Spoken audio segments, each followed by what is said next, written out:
नमस्कार मित्रांनो, आर.एस. अकॅडमीमध्ये आपल्या सर्वांचं सहर्ष स्वागत आहे. मित्रांनो, बीड पोलीस पाटील भरतीच्या अनुषंगाने जी काही मुलाखतीची यादी प्राप्त झाली, जे विद्यार्थी मुलाखतीस पात्र झालेले आहेत, त्या मुलाखतीची यादी आल्याच्या नंतर जी माजलगावची यादी आहे, त्या संदर्भामध्ये प्रचंड गदारोळ निर्माण झाला आणि विद्यार्थ्यांचे मला कॉल मेसेजेस आलेले आहेत. आणि मग ते कॉल मेसेजेस आल्यानंतर जे काही घडलेलं आहे, त्या गोष्टी आपण पाहणार आहे. आता विद्यार्थ्यांनी परीक्षा झाल्यानंतर आता जी मुलाखत होणार आहे त्यामध्ये कशा पद्धतीनं दक्ष असायला पाहिजे या संदर्भामध्ये सुद्धा आपण माहिती पाहणार आहे. आणि बऱ्याच विद्यार्थ्यांनी मला कॉल मेसेजेस केलेले होते की सर आमचे मार्क्स का डिस्प्ले केलेले नाहीत. तर या संदर्भामध्ये उपजिल्हाधिकाऱ्यांनी जे काही स्टेटमेंट केलेलं आहे त्या संदर्भामध्ये सुद्धा आपल्याला माहिती घ्यायची आहे. परंतु तत्पूर्वी जर तुम्ही आमच्या चॅनेलवर नवीन असाल तर चॅनेलला लाईक करा, सबस्क्राईब करा आणि जास्तीत जास्त विद्यार्थ्यांच्यापर्यंत शेअर करा, जेणेकरून सगळ्या विद्यार्थ्यांच्यामध्ये या पद्धतीची जागृती होईल आणि सगळे विद्यार्थी जे आहेत ते दक्ष राहतील आणि भविष्यामध्ये ही जी भरती आहे ती अतिशय पारदर्शीपणे पार पडावी यासाठी सगळ्या विद्यार्थ्यांचं योगदान या ठिकाणी महत्त्वाचं आहे. तर यादी प्रसिद्ध झाल्याच्या नंतर जी काही माजलगावची यादी होती ती यादी बऱ्याच विद्यार्थ्यांच्या व्हॉट्सअप ग्रुपवरती आली आणि ग्रुपवरती आल्यानंतर बऱ्याच विद्यार्थ्यांनी मला कॉल केले की सर मला 63 मार्क आहेत, मी माझ्या गावामध्ये टॉप आहे, परंतु माझं नाव या यादीमध्ये नाही. काही विद्यार्थ्यांनी काय मेसेज केले की सर माझ्या पुढचा नंबर ॲब्सेंट आहे, परंतु त्याचं नाव यादीमध्ये आहे, परंतु माझं नाव नाही.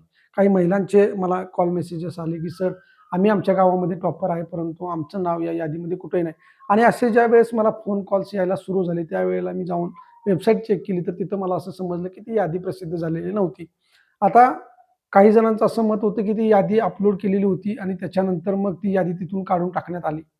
आणि मग अशा मी ज्यावेळेस विद्यार्थ्यांना मेसेज केले की नेमकं काय घडलेलं आहे, कारण मी तरी सतत चेक करत बसू शकत नाही.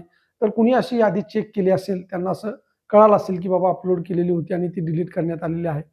तर मी विद्यार्थ्यांना आव्हान केलं होतं की तुम्ही शांत बसू नका. शेवटची संधी आहे मुलाखतीची आणि मुलांनी प्रचंड अभ्यास केलेला आहे. मुलांनी त्या पाठीमागे खूप मेहनत घेतलेली आहे. काही उच्च शिक्षित विद्यार्थी आहेत. काही विद्यार्थी असे आहेत की रोजंदारीवरती काम करतात आणि त्यांना ही संधी मिळालेली आहे. तर अशा पद्धतीनं प्रचंड मेहनत घेऊन या ठिकाणी विद्यार्थ्यांनी लेखी परीक्षा पास केलेली आहे आणि 36 प्लस ज्यांचे गुण प्राप्त झालेले आहेत त्यांना यामध्ये संधी मिळालेली आहे आणि त्यांचा तो हक्क आहे.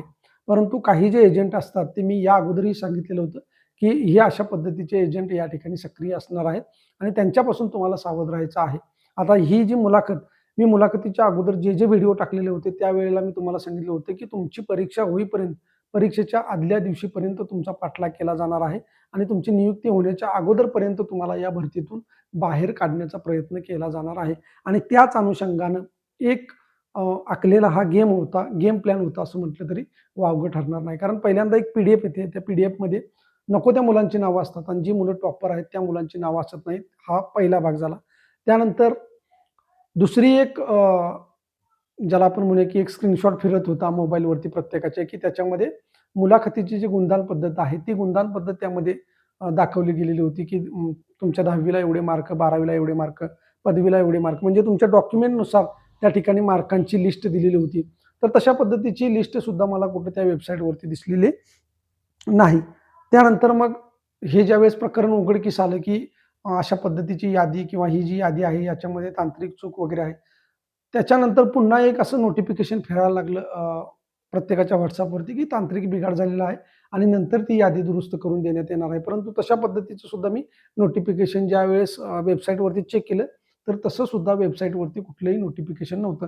म्हणजे ऑथेंटिक नोटिफिकेशन या वेबसाईटवरती नसताना सुद्धा प्रत्येकाच्या मोबाईलवर मात्र अशा पी-डी-एफ असे स्क्रीनशॉट या ठिकाणी फिरत होते. मग जे विद्यार्थी जाऊन तक्रार केलेली आहे, ज्या विद्यार्थ्यांनी त्यांचं खरोखर कौतुक आहे. एका विद्यार्थ्याने मला पाठवलेलं होतं त्यांचे फोटो वगैरे आणि त्यांनी जे निवेदन दिलेलं आहे, ते निवेदन सुद्धा मला या ठिकाणी सेंड केलेलं आहे.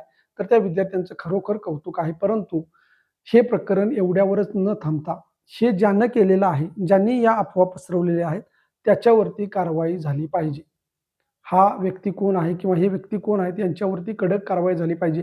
आणि मित्रांनो, तुम्हाला माझं एक सांगणं आहे, की जी यादी पब्लिश झालेली आहे, ती यादी तुमच्याकडे जशीच्या तशी असणं अपेक्षित आहे. आता जे काही परळीचे मला वाटते परळीचे उपजिल्हाधिकारी अरविंद लाटकर साहेब आहेत, त्यांनी मीडियाला सुद्धा माहिती देताना अशा पद्धतीने सांगितलेलं आहे, की लेखी परीक्षा जी झालेली आहे, ती खरोखर कौतुकास्पद आहे.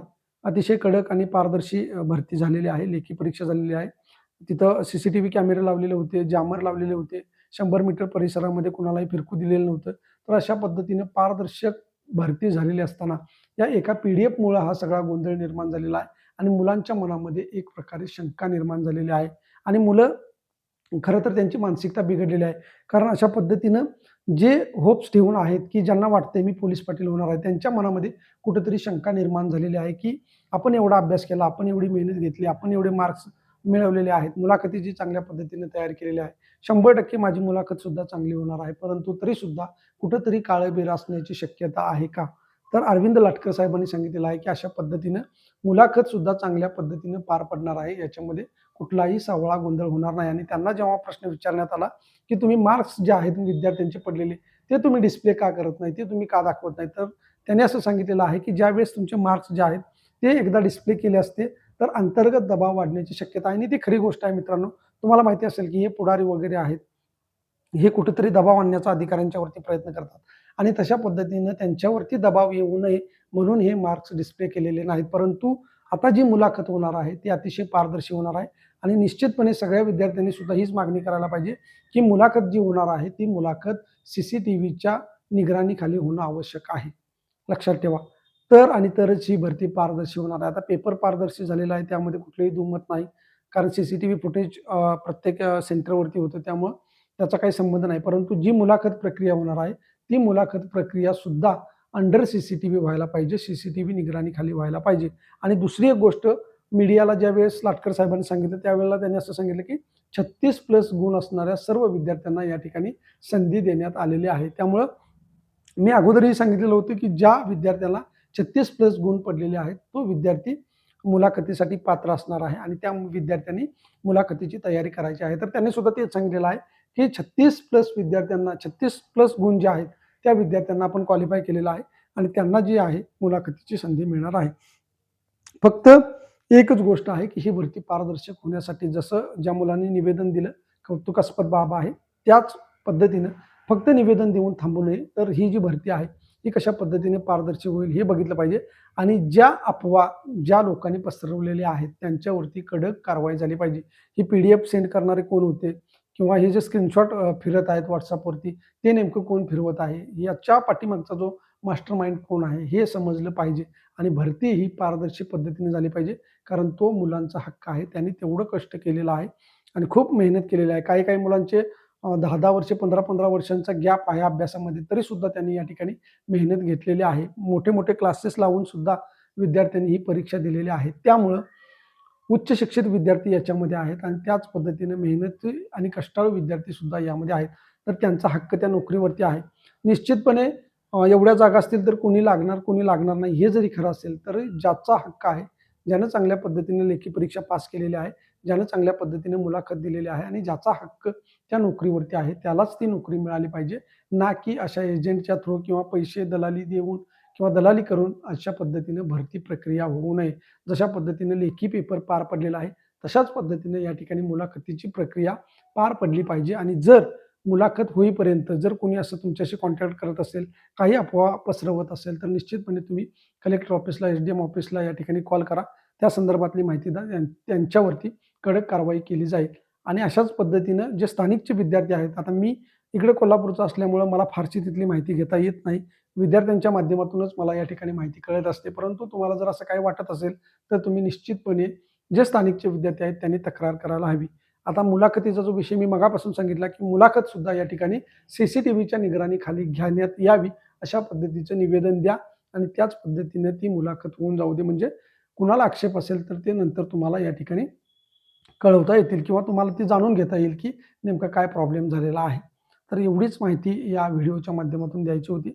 सजग राहा मित्रांनो, कुठल्याही पद्धतीचा व्यवहार होणार नाही आणि ही भरती निश्चितपणे पारदर्शी पडेल. परंतु सगळ्यांनी गाफील राहता कामा नये.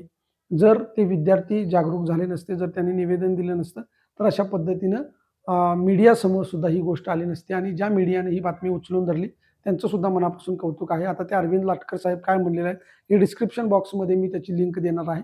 तिथे जाऊन या ठिकाणी तुम्ही ते बघू शकता. जर व्हिडिओ चांगला वाटला असेल तर लाईक करा, सबस्क्राईब करा, जास्तीत जास्त विद्यार्थ्यांच्यापर्यंत शेअर करा आणि तुमच्या ज्या काही शंका आहेत त्या कमेंट बॉक्समध्ये सांगायला विसरू नका. धन्यवाद.